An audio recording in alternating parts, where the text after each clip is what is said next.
Hi, welcome back to the channel HardReset.Info, and today I'll tell you whether Shein uses sweatshops.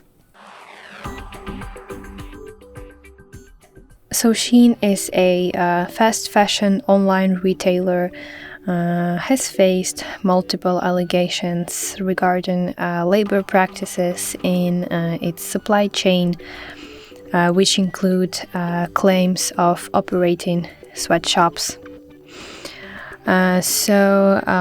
Investigations have uncovered instances where Shein suppliers subjected workers to excessive hours, inadequate wages, and poor working conditions.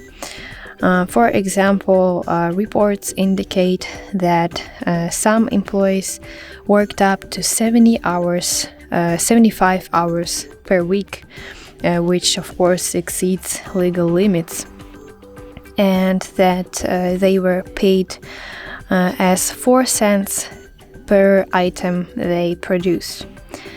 Additionally, there have been findings of child labor, and these issues highlight significant concerns about the company's overall labor practices and adherence to ethical standards.